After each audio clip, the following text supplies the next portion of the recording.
Okay, I believe the live broadcast has started. Maybe somebody in live broadcast land over on the Facebooks or the YouTubes will type in the chat box once they see our smiling faces. Jin Jin, I'm really happy to be with you today, Jin Jin, because today is a pretty special day. It's your birthday today. Oh, thank you. And I actually didn't know that we were going to be able to have a chance to connect on your birthday, and I was glad I was able to send you a little message earlier this morning.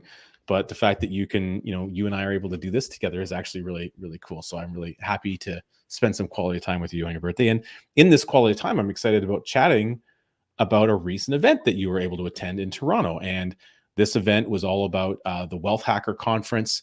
It was put on by some friends of ours, of course, Cherry Chan, Erwin Szeto. They run an amazing organization, great membership group. I know that they put tons of value and effort into creating this huge, amazing event.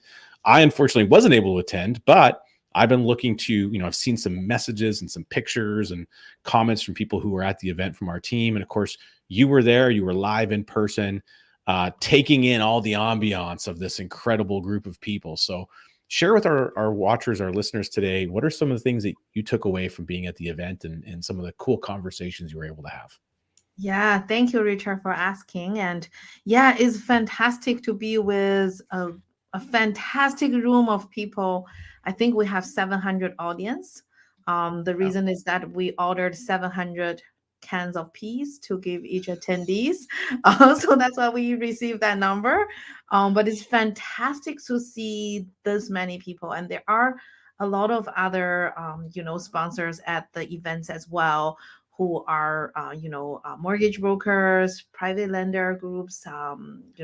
There's all kinds of real estate related organizations, and also the I don't know is it's just amazing to have all Erwin and Cherry their own power team. I guess they invited there, and all the like-minded wealth hackers. So have a broad number of speakers that present at the event. It's just so fantastic to be with this many people. Yeah. Awesome. Well, and of course, you go down to an event like that, and I would imagine you probably spent most of the time over at the Ascendant, booth area. When I saw some great pictures of the booth, looks like it was pretty busy there with people coming by and having conversations. So, you're attending, you're obviously trying to listen in and hear what's going on as a bit of a participant, but ultimately you have another role when you're there. You're really working at the sponsor booth. So sometimes it's hard to hear everything and be really truly immersed in all the content that's happening from the different speakers. But was there anything that you maybe took away from the event from a particular speaker, someone that you were able to maybe listen to or tune into more throughout the day? Yeah, I did. I actually was there for quite a couple of speakers. I know Erwin gave a great update on what the current economic updates. I guess that's Mm, very good. So he did mention a little bit. And of course, we all know what's happening with interest rate. We have recession coming in. So we have Erwin and also Daria who gave some mortgage advice as well. So give the audience a little bit update on what their advice are in a difficult times like this.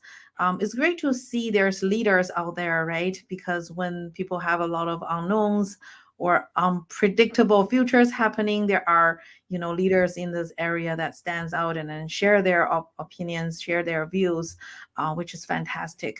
And of course, I really enjoy there's the different variety of audience. We have Derek Foster talking about stock investing, and we also have cryptocurrency BitBuy from BitBuy as well. So yeah, it's interesting for me to hear some topics that I'm not personally familiar with. So it's just give me some more ideas. That's the whole idea of a wealth hacker is not about enhancing what you know, but also find out some blind spots that maybe just have some more inspiration. Oh, that's great. I like the way that you put that. That's fantastic. And of course, on the docket of speakers was also Jason Lowe, who is unable to be with us here today because he's down in Florida, spending some time with his family, which is fantastic. And how did you find that section went over? I don't know if you were able to tune in and like watch Jason's presentation or anything. What are some things that came out of that? And I know one thing that Jason likes to do, as I do, is try to be fairly interactive with the group of people. Yeah. So did you see some of that? I'm just kind of curious because I don't know what he actually did and presented. So I'm looking forward Oh, to hear what to have you walk me through being a participant in the room to some degree. awesome. No, Jason was the second last speaker. The very last speaker was a keynote speaker, Jesse Itzler.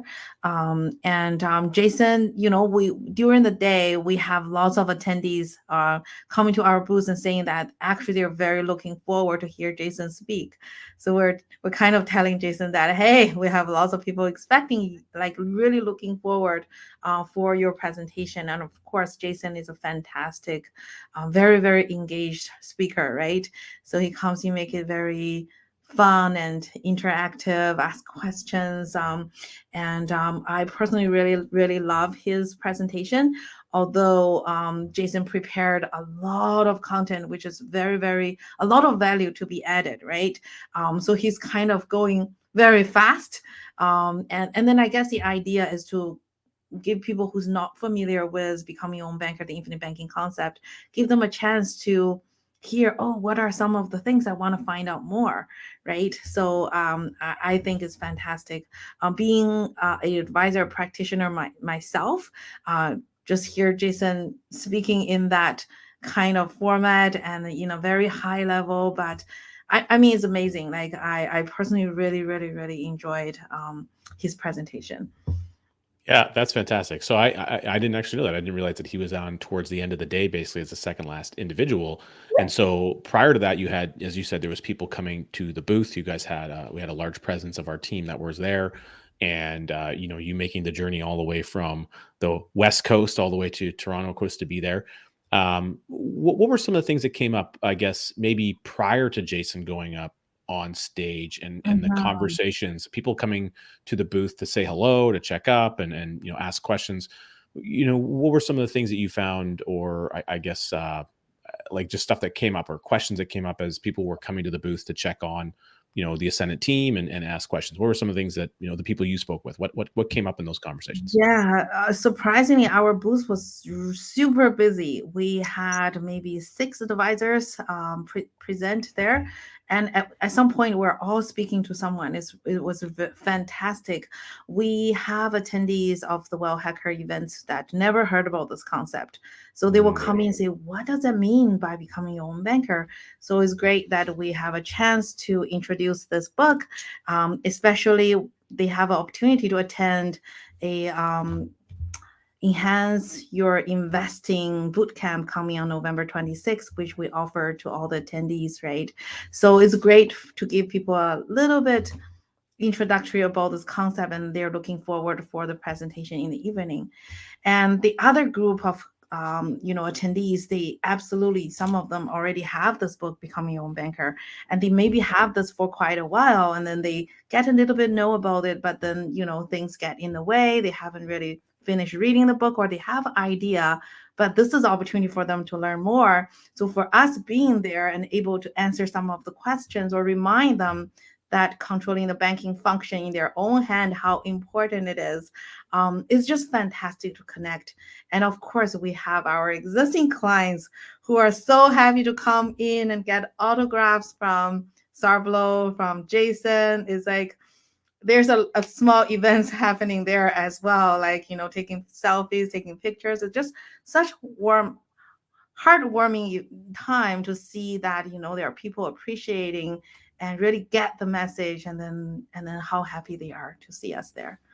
Oh, that's great. Yeah, existing clients. I see a couple of pictures. I know Jason sent one of one of my clients who was there at the event, getting a picture taken with him, saying that he says hi. So, hey, Will, sorry I wasn't able to attend the event, but that's so cool to hear that taking place. And it reminds me of, the live event that we did in Edmonton recently, where we had our family banking summit and our whole team got to get together, as well as many of our existing clients, of course, attended in the room. We had 170 people in the room. So not the 700 level size of room that Wealth Hacker was, but a fraction of that at 170. But a really good event nonetheless. People got a chance to network and get to know each other. We had a lot of people attending that were maybe fairly new or brand new to the concept, but also a lot of existing clients just getting a chance to be in the energy of the room and be with our team and our organization. So the fact that there was so many existing clients at the Wealth Hacker event who were able to come to the booth, meet with maybe their advisor for the first time, or just connect with our team is actually pretty amazing to hear. And that those conversations, like you say, they turn into little selfie moments, and there's probably some good hugs that went around, and just like a lot of joy, because there tends to be this like a bit of a liberation feeling. There's something really special when people start to embrace Nelson's concept and implement it in their life, and they realize now that they're part of something almost a little bit bigger. They're part of a larger aggregate community of people who are taking this piece of financial control back into their life. And it's kind of like it's not like you know a secret, but to some degree it's kind of like you're doing something that a lot of other people aren't. They just don't know is out there. They're not familiar. So you automatically create a new, almost a bond, or at least a bonding moment with people who are engaged in that same type of an environment. So being able to get in a live room with people that are doing it together, and that's really, really cool and really special. So for you to share that, I think is pretty awesome. And I'm glad you got to witness and see a lot of that taking place. And as far as, so after Jason presented, obviously the keynote speaker was up right afterwards. A lot of people would have wanted to, pay attention to the keynote, of course. So I'm sure, I don't know if there was much of a break there where people could come to the booth, probably just went right into the keynote. And so you didn't have as many people maybe stopping by the booth until the end of the event. And, was there a difference between, people that would come by the booth throughout the day versus at the end of the day after Jason had a chance to have his conversation? So anything particular you can think of that come up from that standpoint? Yeah, it was really busy after the event. We have people just flooding towards our booths, and it was so incredible. We have lots of people holding their phones like, okay, I got your text message, and now what do I do? So it's the people who actually on the spot, because at the end of Jason's presentation, he also invited Erwin and Cherry up on stage, because he was saying that everyone who attended the Enhance Your Investing boot camp on November 26th, we're going to donate $5 to Erwin Cherry's charity to feed the hungry children. So, and then at that time, Jason also invited all of us, our advisory team, our Ascendant team, up on the stage as well. So just during that short 2 minutes I was on the stage, it's very fantastic to see a whole room of people, 700 people, and there's people standing at the back. I guess there's different vendors coming in at the very end as well. And it's just amazing to see that many people. And we're just receiving the text message with people registering for the webinar on the spot. So it was amazing. And afterward, we have lots of people coming in, ask more questions, or just wanted to find out more about Nelson's message, and also, of course, getting the copy of this book. It's just was so busy. We're talking and we're giving out books. We don't have a single book left at the end, so we're the last booth packing up. It was just fantastic. I don't know. I can't describe it. I was so busy talking to people, I don't even realize the time. Yeah. So the day blew fast, because it was, I mean, full 8 hours, I think, pretty much the day. Like It is. it wrapped up like around 5 o'clock, 5:30. Is that right? That's right. Yeah, it started from 9 a.m. All the way to 5. Yeah. Got it. And then I'm curious now, there was some other things that were brought in from the Ascendant team for the event. And so I saw a little picture, and I saw a couple pictures, one in the back of back of someone's like SUV, and then the other one was like a picture of the chairs. So you're able to lay some things out on the chairs. Now tell our listeners, Jin Jin, what did every attendee get when they walked up to their chair? What was sitting on their chair? They will see a jar of pea, a real jar of pea that you can get from the grocery store, and of course have a nice QR sticker on it. And when they get the can of pea, of course, actually Jason did not go through the grocery store example that in the Nelson's teaching, but he just say, remind yourself that you have a can of pea and don't steal the pea. If you want to find out more about that, have to come to the boot camp, or you have to read Nelson's book. So that's a great reminder. But if you actually scan the QR code, you can register for the event on November 26th. Oh, nice. That's great. And just the fact that, you show up to, I mean, I can't think of any time like, yeah, I've been to lots of events where people leave stuff like on the chair and, part of your registration package or whatever. But I can't recall ever being there where someone left a can of peas on the chair. So I think that's kind of interesting because it really stands out. It's definitely a large object. It's got a little bit of weight to it. And, people like, imagine people walking up like, what is this can of peas? I don't understand. Why is this on my chair? Exactly. So, I just think it's kind of funny that they did that, and it's not like that's a small amount of effort. I mean, if you saw the picture of like the back of somebody's trunk or whatever, and it's just like stacked up 700 cans of peas, that's an awful lot of weight in the back of a vehicle Yeah. to bring in and to haul in as the team, and then put on every chair. It takes a tremendous amount of effort to do all that stuff. So thank you guys all for doing that as an organization and supporting again, Cherry and Erwin's event, Cherry and Erwin's charity to feed hungry children is also amazing. So for everyone that registered for the event that's coming up for that boot camp, that's fantastic. Again, money that's going to go to support feeding people at a time of need, and just to know that we were able to, I guess, have such an impact for the people in the room. To be able to connect with so many people, both existing clients and people who are looking at exploring the concept in their own life, really brings joy to my heart, Jin Jin. So thank you for being a part of that and for going down to the session, having a ton of fun. Obviously, I can tell you're kind of beaming from the event a Yeah. little bit because it was only a couple of days ago. And I guess beyond that, you were also probably excited just to spend some time with our other teammates. And I would imagine you guys probably got a chance to go out and have a dinner to celebrate from the event. And I'm curious, just to ask this question: what were some of the feedback comments when you got together after packing up the booth and long day, a very busy day? Anyone that's ran a major event like that knows how much effort goes into putting it together. But as you guys were kind of debriefing after it was all said and done, what were some of the comments that the team had as far as the event itself, and what were some of the emotions and things that they took away from being at the session? I guess we were all super pumped. Nobody's feeling tired. I mean that a lot of us coming from the west side of the world, but of the country, but we're just so excited. It's just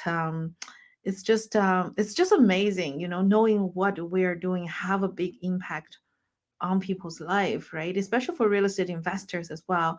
And I think our team really take pride of what we do, right? We all come in as one group. We talk to people and we're handing in books. And for me myself to look at my colleagues' emotion is fantastic as well. Like always see you guys on Zoom, but when I see Vern talking to the prospect clients, talking to someone who's asking questions, and when I see Roman explain to people on a very high level, what does becoming your own banker mean?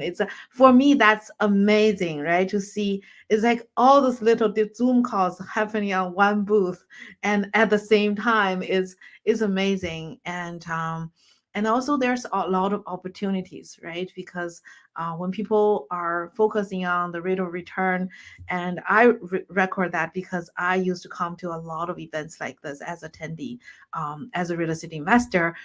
Some of the question I smile at it because I said, yeah, I asked that exact question like 3 years ago or something like that. Like I know where your thought process is, but remember, rethink what you're thinking. And that's exactly what Jason started by his presentation. He had a lot of time. He spent quite a few minutes at the beginning of his very short time of his presentation about thinking, right? Are you ready to rethink your thinking? Are you ready to really think, right? So I think he bring up a very, very important point. And then I think for people who's willing to have an open heart and thinking heart, is amazing because IBC and real estate is just a great combination. It's really not just about the rate of return. There's so much more to it. Not also just to solve for the tax issue at the end for real estate investors, but there's just so much into it, and then we just feel like there's a lot of opportunities for the attendees to find out more about this, and we're super pumped for the boot camp later. Oh, that's great. And it reminds me, as you're sharing that, something that Jason's fond of saying. The best rate of return is the one that pays the most when you need it the most. Exactly. And so there's a relevance to time. And you know, I like the odd spreadsheet. Jin Jin, you've seen some of my spreadsheets, and I'm not a master at them like maybe a Sarblo or a Tehran or even Roman on our team is. But uh, the problem with a spreadsheet is that it's very static. Hmm. You can plug lots of numbers in, but then, unless you go and change it or manipulate or update the variables as something changes in the live moment, you don't really have an updated version of things. So we often, when we look at, say, an illustration for an insurance contract or a spreadsheet, it's a very boom. It's either a projection of values or whatever, and it's as of that moment in time. And Hmm. so as we go through time, life changes dramatically. And right now, especially for the real estate investors, I'm sure these things came up in conversation, maybe not in the ones we were having at the booth, but people that were in attendance at the event, because there would have been a large contingent of real estate investors for sure at that event, knowing many people who are existing clients of ours that also attend many of, Erwin and Sherry's, wonderful sessions that they do. And with the changing environment, and especially again in the Ontario real estate marketplace, really across the board in Canada, there's changes going because of the affordability adjustments with the interest rates rising, etc. you know Time is really relevant to what's going on when it comes to rate of return. And you could have the best portfolio of real estate, and it could have been growing really, really well. And now you might have accumulated a huge amount of equity, let's say over the last 5 years, but all of a sudden that equity that was there on paper has now Hmm. come down, let's say 20% on some portfolios, maybe even more than that on some portfolios. And so you might still be at a good quote unquote rate of return because of when you started, but how much how much possible return or opportunity cost did we just lose because we didn't sell at that peak market? And nobody has a crystal ball. No one's going to be able to predict those things with accuracy or be in a market where you can just, you know, push an eject button and say, I want to eject with all my profits out of the real estate market right now, and then hold on and wait for the next, the next market cycle that I want to jump back in on. Like, that doesn't really exist. That would be pretty cool if we could create, the perfect market cycle eject button so you could, harvest all your profits. But in the same environment, you have people that have a market that's gone up and now it's backsliding. But what were to happen if someone all of a sudden passed away? Now, if you Hmm. passed away, if the market was up, hey, someone can sell all those properties. The problem is that's not going to happen overnight. The spouse of the main, usually in most households, there's one spouse who's kind of the driver of the real estate portfolio or the Right. stock portfolio, the person that's kind of taking on the learning. And in some households, it's very even handed. But in my experience with most families that I meet with, there's usually one spouse who's kind of the driver of all that activity. And the other spouse is focused on whether it's the kids or a different career path or another business model. And so they've divert the efforts, of their financial life as they're, growing through time. And so as soon as one of those events happens, we lose one of those spouses. Now, if it's the person that's driving the real estate, game or the stock portfolios, well, now everything's shifting and changing in the marketplace, but you need to now have the time and the mindset to be able to go and sell assets and harvest those profits and doing those things. And so you're creating an issue where the timing may not work. You might be in that position where you have to do that, but the timing is an exact wrong spot where the market is in a rapid decline, and now you're in a position where Hmm. either you can't sell some of those things.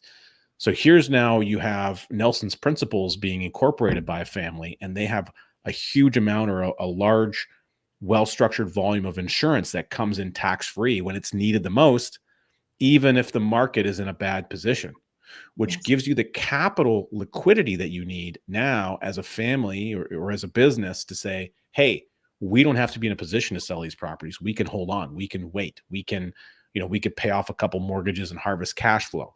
Like, you're just in a much better financial position and emotional position because Hmm. you're not being set up to make rash decisions that a market is dictating the terms to you on. Instead, you get to dictate the terms by how you want to proceed when you have incorporated the type of strategic planning that the process of becoming your own banker, creates for you. So I think it's interesting. Again, you're talking about hearing those questions and those comments. Again, they go back to the idea of rate of return because they look at from an initial vantage point, it's a financial strategy. And because it's a financial strategy, our brain says, oh, look, financial strategy, let's find out what the rate of return is. But it's not relevant because your life is far too dynamic, and it's all relevant to what's going on over a certain set of variables over a certain period of time. But you can't deny the variable of sooner or later someone's going to kick the bucket. And when that happens, a whole bunch of levers got to be pulled. And one of those levers is your assets need to be sold, a tax bill has to be paid. And often none of those things happen when you expect it, which means a bunch of money is going to is going to be dissipated out of the family's life plan or the generational wealth track because we had poor planning. Whereas when you incorporate the strategic planning of IBC into your life, you're automatically enhancing the value proposition for a future known event. And that future known event is pretty simple. It's the day that you die. And, we don't need to be grim about it. We can just all agree that it's going to happen. And if you just put in, people will put in more energy into planning a family vacation than they will into planning for the known event of their own passing.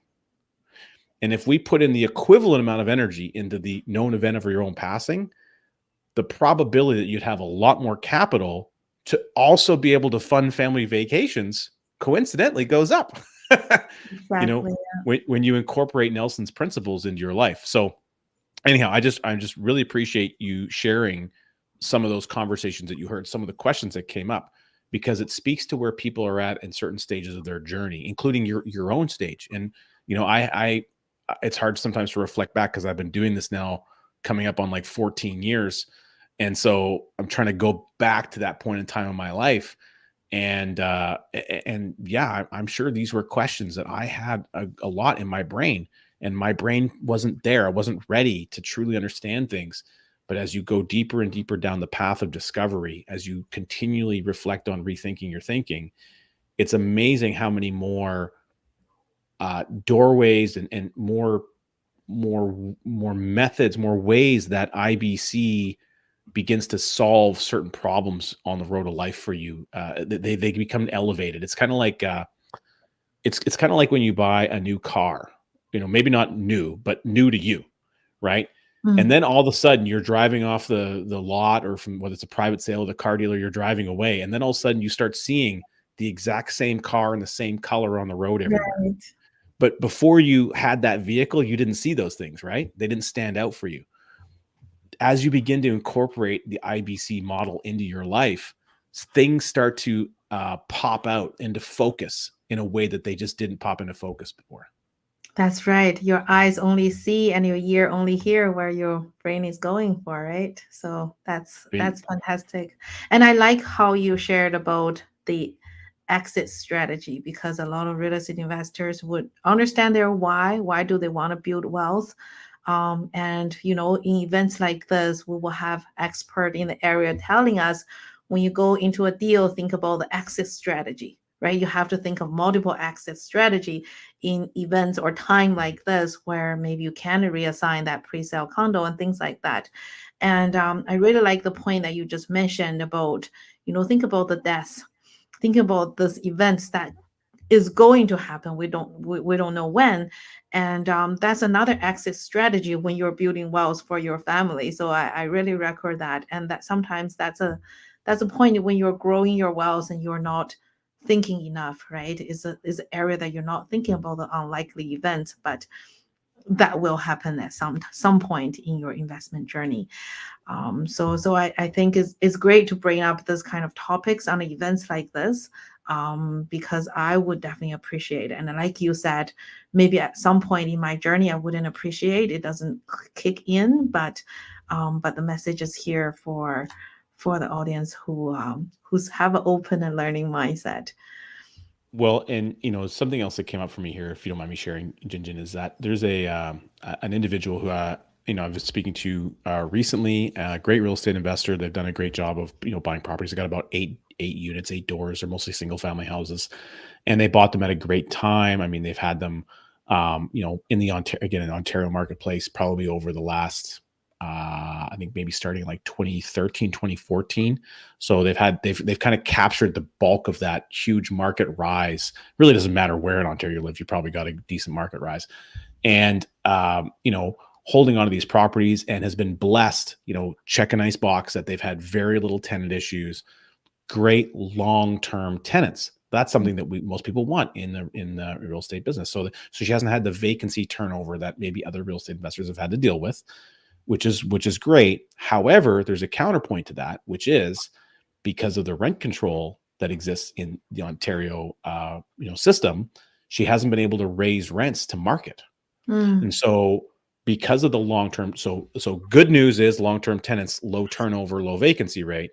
Bad news is rapidly increasing properties, which is not a bad news. I mean, that's good news, except that increases property taxes. It's also, there's insurance rates. Property insurance rates have gone up because of a lot of natural disasters in Eastern Canada, Western Canada, etc., has increased property insurance. So there's been all these increasing costs, but she hasn't been able to increase rent up to the market level. So that's been squeezing cash flow.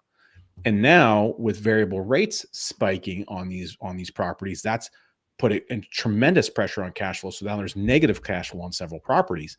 Well, the difference in market rent that she's missing out on average for the 8 properties is like $800 a month per unit. Wow. So that's the opportunity cost on what the market rent would bear versus what she's currently able to charge because of the limitation of the rent controls. So although there's a squeeze on cash flow now because of increasing interest rates, plus the other inflationary pressures of the increased property taxes, increase this. So again, there's not really a lot of positive cash flow left on the portfolio. But what I think is even a bigger issue, if you had 8 properties at $800 a month, that's $6,400 a month times 12 months is almost it's $76,000. So the opportunity cost on revenue is like $76,000 before we even look at the other items. And that capital, if you think about, if that was on average over about let's say a 4 or 5 year period of time, because that's how long she's had most of the properties. So times 12 months times 4 years, that's almost $307,000 worth of revenue potential that's missing, that could have gone into paying down mortgages, could have gone into buying new properties, could have gone into a whole bunch of things. And so coulda, woulda, shoulda. The end result is it's not there, but that's part of the opportunity cost of, again, one of the restrictive factors in a given marketplace.